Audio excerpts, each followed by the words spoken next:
स्त्रीशक्तीचा सन्मान करणारा कार्यक्रम फक्त VR न्यूज चॅनल.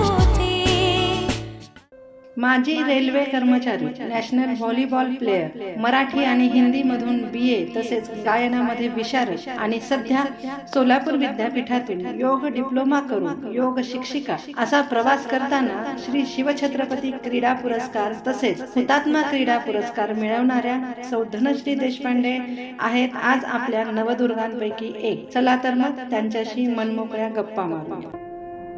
या देवी सर्वभूतेषु शक्तिरूपेण संस्थिता नमस्तस्यै नमस्तस्यै नमस्तस्यै नमो नमः. नमस्कार. VR न्यूज प्रस्तुत नवरात्री विशेष या आपल्या कार्यक्रमामध्ये तिचा सन्मान या कार्यक्रमात आपणा सर्वांचे मनपूर्वक स्वागत आणि सर्वप्रथम आपणा सर्वांना नवरात्रीच्या खूप खूप शुभेच्छा. भाद्रपद महिना म्हटलं की गणपती बाप्पाच्या स्वागताची तयारी आपण केलेली असते. गणपती बाप्पाचं आगमन आणि त्यानंतर त्याचं विसर्जन या धावपळीनंतर आपल्याला वेध लागतात ते शारदीय नवरात्राचे. शारदीय नवरात्र म्हणजे स्त्रीचा सन्मान, देवीची पूजा अर्चना या सगळ्यांमध्ये बायकांची अगदी स्वच्छता, घरातली टापटीप याची जी धांदल उडालेली असते आणि त्यानंतर 9 दिवस जे आपले देवीच्या पूजेच्या मध्ये किंवा घटस्थापना या सगळ्यामध्ये जे बायकांचा उत्साह आपण पाहतो सगळीकडे, तर त्या अनुषंगाने जेव्हा देवीची स्थापना होते त्यामध्ये घरामध्ये सुख समृद्धी धन वैभव या सगळ्याची वृद्धी होते. आनंद सगळीकडे पसरलेला असतो आणि त्यामध्ये आपण स्त्रीची वेगवेगळी रूपे, देवीचे वेगवेगळ्या रूपांचं पूजन करत असतो. खरं पाहता देवीची अनेक रूपे आहेत. त्यामध्ये देवीचं एक खूप महत्त्वाचं रूप म्हणजे शक्तिरूप. शक्तिरूप म्हणजे असं नाही की फक्त बलरूपाने फक्त शक्ती दाखवता येत नाही, तर आपलं मानसिक आणि शारीरिक हे जे स्वास्थ्य आहे किंवा आपलं जे वैभव आहे आपलं मानसिक आणि शारीरिक, तर त्याच्यामध्ये वृद्धी व्हावी यासाठी आपण काय करतो, तर त्या अनुषंगाने आपण आज आपण भेटायला ज्या आपल्या मैत्रिणीला आलेलो आहे तर ती त्याच एका शक्तिरूपाचं पूजन करते म्हणा किंवा त्या शक्तिरूपाचं सगळीकडे आपली समाजामध्ये त्याची वृद्धिंगतता व्हावी यासाठी ती खूप प्रयत्न करत असते. आणि ती अशीच आपली एक मैत्रीण आहे जिला आपण आज इथे भेटायला आलोय, ती म्हणजे सौ धनश्री देशपांडे मॅम. तर त्या नमस्कार मॅम, आपलं खूप स्वागत आहे VR न्यूजच्या तिचा सन्मान या कार्यक्रमामध्ये. तर त्या आहेत योगा अभ्यासिका. तर आपण पुढच्या आपल्या गप्पांमध्ये त्यांचे वेगवेगळे पहलू समजून घेऊच आणि त्यांच्याशी मनमोकळ्या गप्पा मारू. तर आपण आपल्या कार्यक्रमाला सुरुवात करतो आणि यापुढे आपण मॅडमशी मनमोकळा संवाद साधूया. नमस्कार. नमस्कार. मला अगदी सुरुवातीला तुमचं नाव आणि तुमच्या कुटुंबातल्या लोकांची ओळख करून घ्यायला नक्की आवडेल. माझं नाव धनश्री अतुल देशपांडे, आधीची धनश्री पांडुरंग साठे. मी मूळची सांगलीची. सांगलीतल्या आरवाडी हायस्कूलमध्ये माझं शिक्षण झालं आणि मग व्हॉलीबॉल खेळायची. मी नॅशनल प्लेयर आहे. तर स्पोर्ट्स ग्राउंडवरती माझी रेल्वेमध्ये भरती झाली. इथे सोलापूरला ऑर्डर आली माझी. डायरेक्ट आम्हाला एक्झाम वगैरे नसती, डायरेक्ट आमची अपॉइंटमेंट झाली. मग 15 वर्ष मी सेंट्रल रेल्वेकडनं आणि महाराष्ट्राकडून सिनियर नॅशनल्स वगैरे खेळले आणि नॅशनल गेम्स वगैरे खेळले आहेत. बरेच मेडल्स मिळवले आणि मग रेल्वेची सर्व्हिस माझी 25 वर्षाची झाली. मग त्यानंतर मला असं थोडं वाटलं की आपण थोडा ब्रेक घ्यायला पाहिजे. आणि माझं जसं करिअर माझ्या आईने घडवलं, म्हणजे माझी आई घरातच राहायची. आमच्यासाठी तिने शाळेत शिक्षिकेची नोकरी होती ती सोडली. आम्ही तिघी बहिणी पण त्या आमच्यासाठी म्हणून ती घरी थांबली. घरातच तुमच्या तिच्यामुळेच आम्ही म्हणजे घडलो जास्त. म्हणजे तिचं भयंकर आमच्याकडे लक्ष होतं आणि तुम्हाला काय हवं ते करा असं ती सांगायची मला. मग मला असं वाटलं की तिने आपल्यासाठी थांबली, तिचं करिअर बाजूला ठेवलं.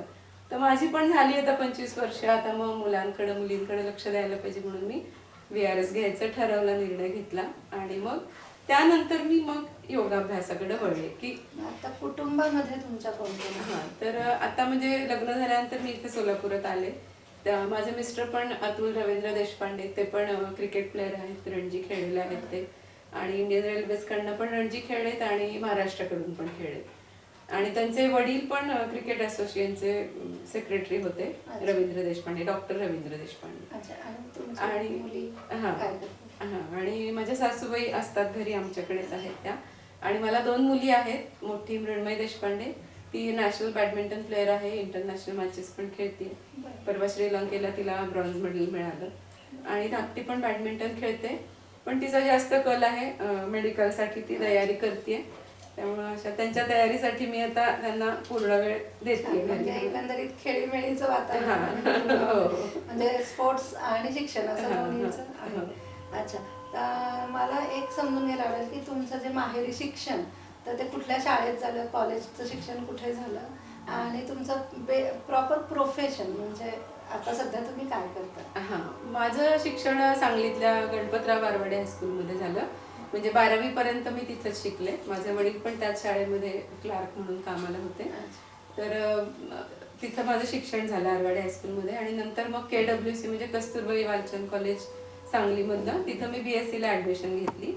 आणि मग सेकंड इयर BSc ला मला इकडे कॉल आला रेल्वेतला, त्यामुळे मला BSc करता आलं नाही. मला मॅथ्समध्ये BSc करायचं होतं, पण मग नंतर रेल्वेमध्ये जॉबमुळे मला काही ते आणि मॅचेस असायच्या, त्यामुळे ते शक्य झालं नाही. मग नंतर मी BA मराठी आणि हिस्ट्रीमध्ये यशवंतराव चव्हाण मुक्त विद्यापीठातनं BA कम्प्लीट केलं.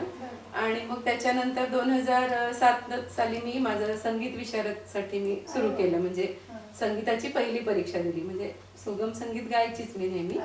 आणि मग त्याच्यानंतर देत देत 7 वर्षांनी मी 2017 साली माझं संगीत विशारद पूर्ण झालं. आणि मग साईड बाय साईड माझा योगा चालूच असायचं. म्हणजे माझ्या जुन्या घरी पतंजलीचे रामदेव बाबांचं एक शिबिर लागलं होतं 5 दिवसाचं. मग त्याच्यामुळे मला योगामध्ये इंटरेस्ट यायला लागला की म्हणजे आता थोड्याशा वाढत्या वयानुसार आपल्याला व्हॉलीबॉल म्हणजे आमचा जम्पचा खेळ, म्हणजे प्रत्येक ठिकाणी उड्या मारायला लागायचे. मग ते वयानुसार ते थोडं थोडं जमत नाही. म्हणजे मग आता आपल्याला योग्य काय आहे, काय सूट होईल आपल्या तब्येतीला, या दृष्टीने मग मी योगाकडे वळले. मग तिथे आवडा एक 5 दिवसाचं शिबिर केलं.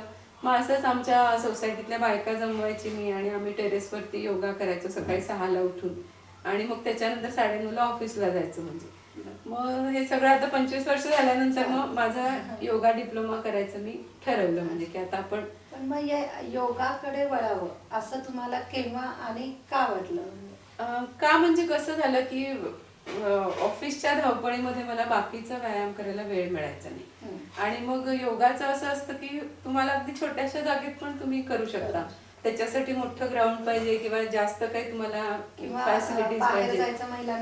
महिलांना कंटाळा असतो. मग तिथल्या तिथं आपण घरच्या घरी काय करू शकतो हा विचार माझ्या मनात सुरू झाला. म्हणजे सुरुवातीला खरं तर मी जेव्हा खेळायची ना तेव्हा मला अजिबात योगा आवडायचं नाही.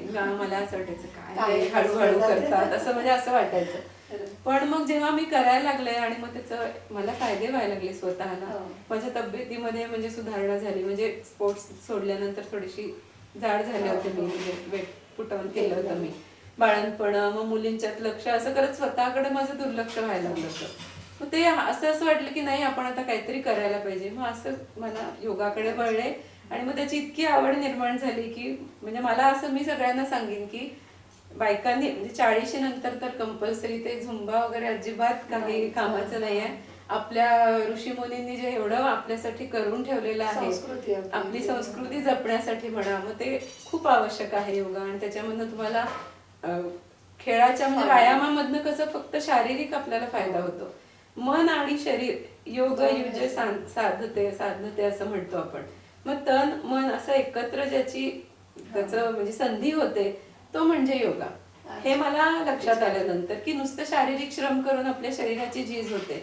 मग ते योगामध्ये हा एक फायदा आहे की तुम्ही शरीराची तुमची झीज न होता तुम्ही आहे त्या म्हणजे आपलं मेंटेन करू शकता स्वास्थ्य, मानसिक स्वास्थ्य. हा म्हणजे ऑफिस मधलं टेन्शन म्हणा किंवा बाकीची टेन्शन्स योगामुळे आपली खूप कमी होतात. योगा बरोबर तुम्ही मेडिटेशन म्हणजे करता का आणि त्याचं स्वरूप कसं? हो, मेडिटेशन मी करते. मी शक्यतो माझा भर असतो की शवासन, वेगळे वेगळे शवासन मी ट्राय करते आणि त्याच्यामधून शवासनामध्ये मी मेडिटेशन करण्याचा प्रयत्न करते. म्हणजे शवासन केल्यानंतर आपलं शरीर शांत आणि स्थिर होतं आणि मग प्राणायामाला ते उपयुक्त असतं. त्याच्यामुळे आधी आपल्याला काम आणि म्हणजे स्थिर व्हावं लागतं. म्हणून आधी शवासन घेते, मग त्याच्यातनं हळूहळू आपल्याला मेडिटेशन मध्ये जाण्यासाठी खूप उपयुक्त आहे ते. म्हणजे आता आपण पाहतो की नेहमीच्या ह्याच्यात पुरुष जे असतात त्यांना सहज वेळ असतो. म्हणजे ते ऑफिस मधून आले की फिरायला जातात किंवा सकाळी पण उठून ते फिरायला जाऊन येऊन पण आपल्या मागे घरातली सगळी कामं, डबा म्हणा, घरावरणं म्हणा, या सगळ्या गोष्टी असतात.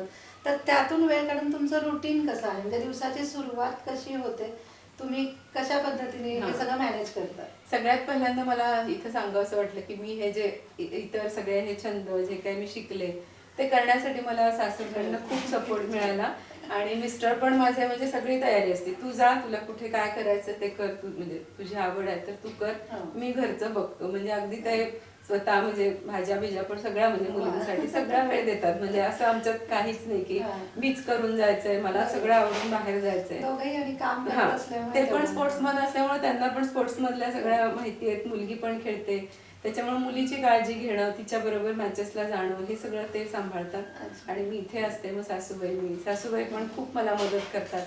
मग असं करून मी माझं ऑफिस असताना पण छान माझं थोडं थोडं योगा चालू होतं. म्हणजे ऑफिसमध्ये पण बायकांचं मी 6 नंतर घ्यायची. खेळात असल्यामुळे एक्सरसाइज माहित होते मला, पण प्रॉपर योगा कसं घ्यायचं हे मला माहित नव्हतं. मग हे मी आपल्या सोलापूर युनिव्हर्सिटीतनं जेव्हा डिप्लोमा केला त्यानंतर मला कळायला लागलं. मग आता माझं रुटीन म्हणजे सकाळी मी 6 वाजता योग साधना मंडळाची मी सभासद झाले आधी रिटायरमेंट घेतल्यानंतर. सेवा सदन मध्ये आमचा वर्ग चालतो आणि अत्यंत माफक फी मध्ये तिथं खूप सुंदर सगळे सिनियर लोक आहेत. डॉक्टर विद्या देशपांडे, रोहिणी उपळाईकर त्या अध्यक्ष आहेत आमच्या ह्याच्या, आणि नागनाथ पाटील सर आहेत. म्हणजे खूप म्हणजे पुरुषांसाठी आणि स्त्रियांसाठी असे 2 वर्ग तिथं चालतात. मग तिथं मी आधी जॉईन झाले, वर्षभराची मेंबरशिप घेतली आणि सकाळी 6 ते 7 मी योगा तिथं करायची. आणि मग घरी आल्यानंतर मग फ्रेश वगैरे व्हायचं, किंवा मग कोणाची अपॉइंटमेंट असेल माझी योगाची, मी इंडिव्हिज्युअल पण शिकवायला जाते प्राणायाम, किंवा कोणाला पर्सनल हवं असेल तर ते जाते. मग तसं काय असेल तर तिकडून आल्यानंतर घरी ब्रेकफास्टची वगैरे तयारी करायची आणि त्यांचं सेशन कम्प्लीट करायचं. मग इथल्या सोसायटीच्या पण काही बायकांची कधीतरी रिक्वेस्ट असते की सुरू करू, म्हणून त्यांना उत्साह येतो आणि मग त्यांचं पण मग 11 वाजता मध्ये मी सेशन चालू म्हणजे घेते. मग असा माझा 1:30 पर्यंतचा वेळ जातो. मग जेवण वगैरे करून थोडंसं मामा कुक्षी पुढची, आणि मग संध्याकाळी मी अभिनव वालोद्यान म्हणून आहे मुंबईमध्ये, सुमेधा पटवर्धन आणि दीपा नेने अशा 2 जणी आहेत. ते मुलांचे बालसंस्कार वर्गासारखं आहे, वेगळ्या वेगळ्या ऍक्टिव्हिटीज, व्यायाम. तिथे मग त्या मुलांना योगा शिकवायला मी सुरू केलं. आठवड्यातनं 1 दिवस त्यांची पुढची पिढी. आणि मग गाणं येतं म्हणल्यानंतर मग त्यांना त्यांची छोटी छोटी गाणी घ्यायची किंवा श्लोक घ्यायचे वेगळे वेगळे. मग असं मग योगा आणि ते असं तिथं मी चालू केलं. मला एक इथे तुम्हाला महत्वाचा प्रश्न विचारायचा वाटतो की आजकालची ही जी पिढी आहे, म्हणजे एक शिक्षण खूप अवघड झालं आहे आणि हे सगळं, मग ते डिप्रेशन मध्ये जाणं किंवा या सगळ्या गोष्टी खूप वाढल्या आहेत. तर याच्यासाठी योगा आणि मेडिटेशनचा कसा उपयोग होतो, आणि तुम्ही या संदर्भात कुठे काही म्हणजे केलेलं आहे का काम? नाही, काम म्हणजे मी स्वतः म्हणजे खेळाडू असल्यामुळं माझ्या मुलगी पण खेळते. मग ते खेळण्यामध्ये कसं हार जीत असते, मग त्याच्यामध्ये तिला पण कधी कधी अशी डिप्रेशन मध्ये ती जायची की माझं काहीच परफॉर्मन्स होत नाहीये. मग मी तिला सारखी मागे लागायची की थोडंसं तू माझ्या बरोबर मेडिटेशन कर, प्राणायाम कर. तेव्हा तिला पटलं नाही, पण म्हणलं एकदा तू करून तरी बघ, तुला एकदा त्याची गोडी लागली की अनुभव घे तू, कारण मला त्याचा अनुभव आलेला आहे, तर तू बघ एकदा करून. मग शेवटी ती तयार झाली. मग ती असते पुण्याला, मग तिचं मी ऑनलाईन सेशन चालू केलं, मेडिटेशन आणि प्राणायाम. म्हणजे ह्या सगळ्यातनं वेळ काढून मी तिला पण सेशन मी आठवड्यातनं 3 दिवस सुरू केलं. पण तिच्यामध्ये एवढा फरक पडला, त्याच्यामध्ये तिचा स्टॅमिना वाढला आणि तिची जी मानसिक म्हणजे ती आत्मविश्वास तिचा कमी व्हायचा तो त्याच्यातनं तिचा खूप वाढीस लागला. आणि तिला मागच्याच वर्षी नॅशनल्सला बॅडमिंटनला महाराष्ट्राला पहिल्यांदा 25 वर्षानंतर गोल्ड मेडल मिळालं. आणि त्याच्यामध्ये तिला इंडिव्हिज्युअलला पण तिला ब्रॉन्झ मेडल मिळालं. मग मला असं वाटतं की हे योगाचा आणि प्राणायाम आणि मेडिटेशनच्या सपोर्टमुळे ते साध्य झालं तिचं. मग आता तुम्ही कुठल्या स्पर्धांमध्ये योगाच्या दृष्टिकोनातून तुम्ही कुठल्या स्पर्धांमध्ये गेलेला आहात का? हो, मी जिल्हा योग स्पर्धेमध्ये मला सिल्वर मेडल मिळालं मागच्या वर्षी ज्या स्पर्धा झाल्या. आणि स्टेट लेवलला पण मी जाऊन आली आहे. पण पुढे म्हणजे कसं मुलांच्या जबाबदाऱ्यातनं मीच थोडंसं अजून म्हणजे फक्त मी स्टेट लेवल पर्यंत जाऊन आलेली आहे योगामध्ये. आता तुम्ही नुकतंच सांगितलं की सेवा सदन शाळेमध्ये तुम्ही तिथे शिकवायला जाता. हा, म्हणजे करतो, पण आमचं तिथे कसं आहे की प्रत्येकीला वार ठरवून दिलेले आहे. मग प्रत्येकाला प्रॅक्टिस व्हायला पाहिजे, घेण्याची पण आणि करण्याची पण, म्हणजे आणि दुसऱ्याचं ऐकण्याची पण. हे महत्वाचं आहे. नाही तर मीच घेते, मी म्हणते तसं करायचं असं नाही. सगळ्यांना समान संधी देण्यासाठी पत्की दादांनी तो वर्ग ऍक्च्युली बरेच वर्ष झाले, म्हणजे 25 वर्ष मला वाटतं झाली, 25-26 वर्ष. तेव्हापासून तो वर्ग चालू आहे त्यांचा. मग आता रोहिणी उपळाईकर त्या चालवतात. मग तिथे मी दर शनिवार रविवार तर मी कंपल्सरी जातेच, आणि इतर वेळी जेव्हा मला जमेल तसं मी तिथं जात असते. मग शनिवार रविवार माझं सेशन असतं. मग तिथं वेगळे वेगळे एक्सरसाइजचे प्रकार म्हणा, किंवा थोडेसे डान्स मधून पण मी घेते योगा.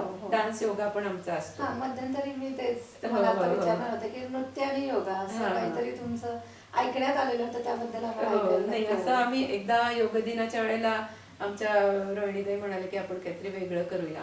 मग त्यानुसार ऐगिरी नंदिनी गाणं आम्ही घेतलं. त्याच्यावरती आमच्या योग साधना मंडळाच्या सगळ्या महिलांनी इतका छान म्हणजे परफॉर्मन्स दिला आहे. मी तुम्हाला व्हिडिओ क्लिप पाठवेन पाहिजे तर. खूप सुंदर केला आणि खूप छान वाटलं, वेगळे वेगळे आसन त्याच्यामधनं. आणि खूप म्हणजे असं चालू असतात आमचे प्रयोग काही ना काहीतरी. आपण एक असा आहे विषय की शारीरिक आपल्याला काही अडचणी असतील, म्हणजे व्याधी असेल काही शारीरिक, तर आपण दवाखान्यांमध्ये जाऊन किंवा टॅबलेट्स वगैरे घेऊन आपण ते क्युअर करू शकतो. पण मग मानसिक जे आहे आपलं असंतुलन, तर त्यासाठी योगाचा कसा उपयोग होतो, आणि या मुलांनी आत्ताच्या येणाऱ्या पिढीने यासाठी कसं आपल्याला त्याच्यामध्ये बसवावं, त्या रुटीनमध्ये बसवावं.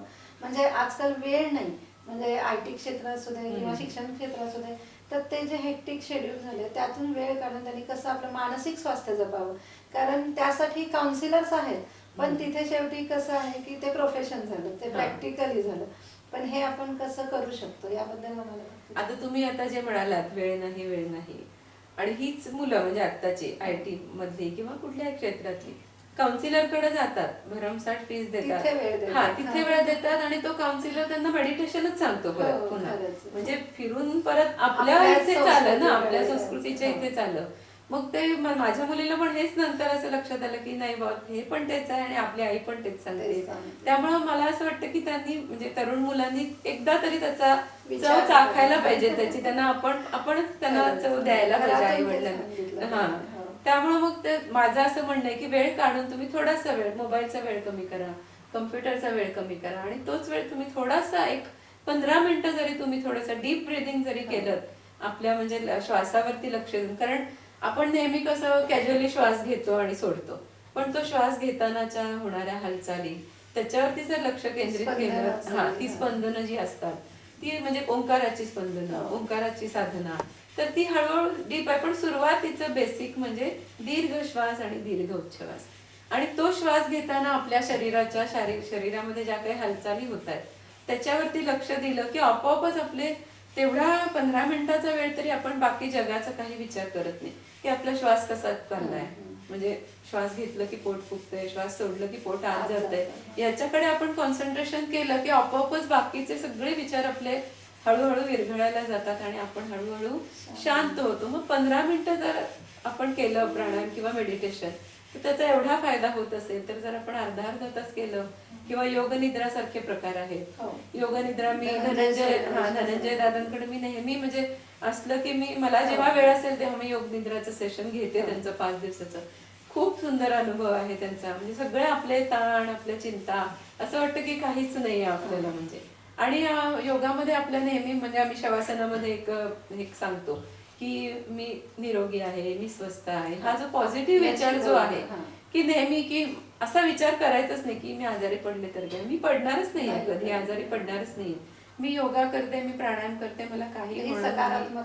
ही सकारात्मकता आपल्याला योगातनं वाढीस लागते, आणि हळूहळू आपण प्रत्येक गोष्टीचा पॉझिटिव्ह विचार करायला लागतो. म्हणजे किंवा बोलताना सुद्धा मी आजारी पडू नये असं म्हणत नाही आम्ही. मी नेहमी निरोगी राहीन, मी नेहमी आनंदी राहीन, मी नेहमी प्रसन्न राहीन, असा तो जो होकारार्थी म्हणजे जो आहे तो विचार, आपल्या सकारात्मकता आपल्या शरीरामध्ये येते आपोआपच. आजकाल आपण पाहतो की आपल्या भारतीय संस्कृतीचा म्हणजे हा अगदी खूप मोठा विषय आहे खरं तर चर्चेचा, की आपल्या योग साधनेचा परदेशामध्ये खूप मोठ्या प्रमाणात ती लोक आत्मसात करतायत किंवा शिकतायत, स्वतः त्याचा उपयोग रोजच्या त्यांच्या रुटीन मध्ये आणतायत, आणि आपले भारतीय लोकच कुठे झुंबा आणि हे ते. तर त्याबद्दल तुम्ही काय म्हणजे एक सर्वसामान्य असंच असतं की दुरून डोंगर साजरे असं म्हणतो ना आपण, की लांबचं ते खूप सगळं छान, आपल्या जवळ म्हणजे जसं कस्तुरी मृगाचं हा, असतं बरोबर. की स्वतःजवळ त्याचा एवढा सुगंध असतो, तो वेड्यासारखा उड्या मारत फिरत असतो की इथं मिळतंय का तिथं मिळतं का. तशी आपली गत झाली की आपल्या इथेच एवढं ज्ञान आहे. आपला जर अभ्यास केला तर ते खूप म्हणजे इतकं की, आणि ते ज्ञान ते परदेशातनं आलं हा. वेस्टर्न की ते छान. की ते आपण म्हणजे फॉरवर्ड लगेच, म्हणतो आपण हा. की लगेच आपण ते स्वीकारतो. पण म्हणजे ठीक आहे आता हा, असं दोन्ही नका म्हणजे पाहिजे. हा दोन्ही पण पाहिजे, मान्य आहे. पण आता हे रामदेव बाबांनी जे त्याचा प्रसार केला बालाजी आहे तांबे. किंवा बालाजी तांबे आहेत आपले, आणि आपले माननीय पंतप्रधान हो, नरेंद्रजी मोदी. मोदी, Yes. त्यांचा तर फार मोठा वाटा आहे की आपल्या संस्कृतीची, आपल्या योगाची ओळख त्यांनी पूर्ण जगाला हो. करून दिली. मग त्यांच्यामुळे आपल्या भारतामध्ये पण त्याचा प्रसार खूप झालेला आहे. आता बऱ्यापैकी जागरूकता आलेली आहे. म्हणजे योग दिनाच्या दिवशी तरी हा. थोडेच बाहेर येतात. येतात, पण हळूहळू आता परिस्थिती फोटो काढण्यासाठी का होईना, पण एखादा तरी असं त्या ह्याने केलं म्हणजे जातं. योगा म्हणजे काय, मी तेच म्हणलं ना, त्यांची थोडीशी एक बोट असं चाखायला दिलं पाहिजे त्यांना योगाचं की बुवा हे असं असं आहे. मग एकदा त्याची चटक लागली की मग ते आपोआप. अजिबात मग ते योगापासून दूर जाणार नाहीत असं मला एक वाटतं. तुम्हाला प्रश्न असा विचारायचा वाटतो की अं, जेव्हा तुम्ही कुटुंबासमवेत कुठेतरी बाहेर जाता, म्हणजे असं होत नाही की आपण कायम आपल्या गावात राहतो, सुट्टीला वगैरे कुठे आउटिंगला गेला, तर तिथे मग हा ब्रेक होतो का तिथेही तुम्ही तुमचं रुटीन जसं वेळ मिळेल तसं करता?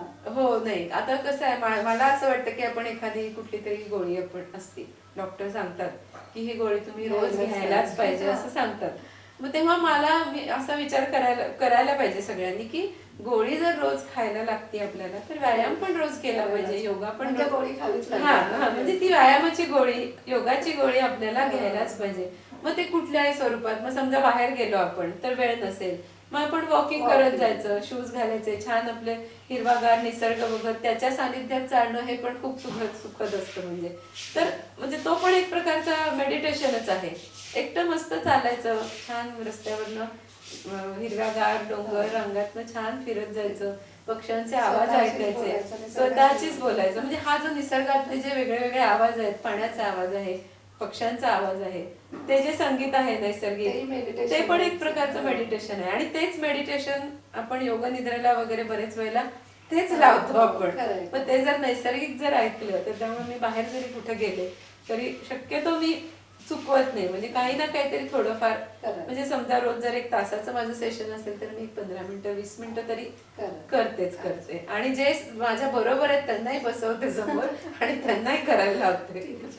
आता तुम्ही नकळत बोलून गेला की आपण जेव्हा बाहेर फिरायला जातो निसर्गाच्या सानिध्यात, तेव्हा पक्ष्यांचे आवाज, झाडांचे आवाज, आम्हाला माहिती आहे की तुम्ही विशारद आहात संगीतामध्ये, आणि आम्हाला 1-2 ओळी तुमच्या आवाजात ऐकायला नक्की आवडते. नक्कीच. आपला म्हणजे सोलापूरचं दैवत विठोबा, तर त्याचंच गाणं आहे, ज्ञानेश्वर माऊलींनी लिहिलेलं, लता वहिनी सॉरी आशाताईंनी गायलेलं आहे. तर पांडुरंग कांती तेज झळकती, रत्न किळफा कती प्रभा, कानडाऊ विठ्ठलू करनाटकू, एडे मज लावी जलावे अगणित लावण्य तेज पुंजाळले, नवर्णवे ते तिची शोभा, कानडाऊ विठ्ठलू कर्नाटकू, एडे मज लावी यदेवे. या सावळ्या विठोबाने तर आपल्याला वेळ लावलेलंच आहे, पण तुमच्या आवाजातही मेडिटेशन आहे. ऍक्च्युली एक क्षणभर आम्हाला एकदम छान वाटलं ते ऐकताना. एक शेवटचा प्रश्न, नवीन पिढीसाठी तुम्ही आता काय योगाभ्यास कसा करावा आणि काय करावं यासाठी एक काय सल्ला द्याल त्यांना? नवीन पिढीला सांगण्याच्या आधी मला त्यांच्या आई वडिलांना सांगायचं आहे की नवीन पिढी आपल्या हातात आहे. लहान मुलं मातीचा गोळा असतात. जर तुम्ही लहानपणापासून, म्हणजे जसं मी आता अभिनव मध्ये जातीये मुलांचं घ्यायला, मुलं इतकी छान योगा करतात आणि छान म्हणजे एन्जॉय करत करतात, त्यांना इतकं आवडतं. म्हणजे धनु दीदी आली योगा घ्यायला म्हणून अशी खुश असतात ती. मग तेव्हापासून त्यांना जर ती सवय लावली तर ते मोठेपणी हळूहळू त्यांच्या ते अंगवळणी पडतं. त्यामुळे लहानपणापासून जर आपण सुरुवात केली याची, आता नवीन पिढीला पण मी आता त्यांनी जर सुरुवात केली तर ते त्यांच्या मुलांना ते त्याची सवय लावतील. म्हणजे ही परंपरा, आपली जी काही संस्कृती आहे, योगा बरोबर संस्कृती पण आपली जपली जाते. योगातले जे श्लोक वगैरे आहेत, म्हणजे त्याच्याकडे हळूहळू आपण आपल्या आत डोकावायचा प्रयत्न करतो. त्यामुळे नवीन पिढीचं मला हेच सांगायचं, नवीन पिढीला, की तुम्ही एकदा सुरुवात करा. तुम्हाला योगामध्ये तुम्ही एकदा त्याच्यामध्ये प्रवेश केलात तर तुम्ही अजिबात तिथून म्हणजे तुम्हाला माघार घेणार नाहीत अजिबात, असं मला सांगू असते.